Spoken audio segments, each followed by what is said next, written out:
Ito ang realidad.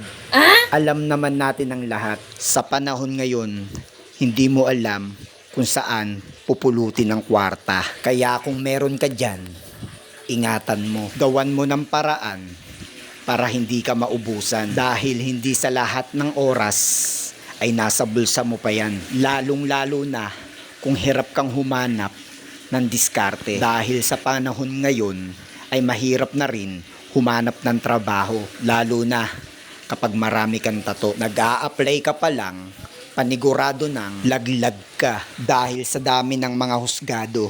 Kaya hanggat maari, huwag kang ubos biyaya dahil baka bukas makalawa, ikaw naman ang nakatunganga. Katulad ko, naranasan ko ang magkaroon ng maraming pera.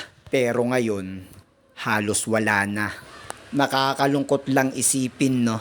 Dati, kung ano yung gusto mo, mabibili mo. Kung ano yung makita mo, nasa sa iyo kung gusto mong makuha. Hindi mo basta maiisip na darating ang panahon na unti-unti kang bumabalik sa wala. Totoo nga na umiikot ang mundo at hindi sa lahat ng oras papabor sa'yo. Minsan, magigipit ka. Minsan, makakaluwag na. Totoo naman na kung hindi mo mararanasan, hindi ka matututo. Kinakailangan mong maging masinop, kailangan mo din ng disiplina, lalo na sa pagkapit ng pera. Dahil kapag naubusan ka, patay na, para kang ibinilanggo sa rehas ng walang kalayaan. At ang kwarta, bihirang-bihira mo na muling masisilayan. Madali kang magpautang nung ikaw meron.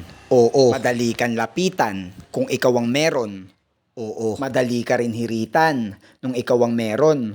Oo. Umikot ang mundo. Ikaw ang nawalan. Ikaw naman ang nangangailangan. Sa palagay mo, madali kang makakalapit sa mga taong nakinabang sa'yo noong meron ka. Sa mga taong nakadikit sa'yo noong meron ka. Sa mga taong humihirit sa'yo noong meron ka. O diba hindi? Ano ka ngayon? Baka pinagtatawanan ka na dati galante ka. Sanghirit lang.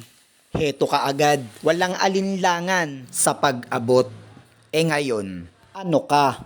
Dahil sobrang sikip ng mundo mo pag wala kang pera. Sobrang sikip ng mundo mo pag wala kang pera. Sobrang sikip ng mundo mo pag wala kang pera. Pag wala kang pera.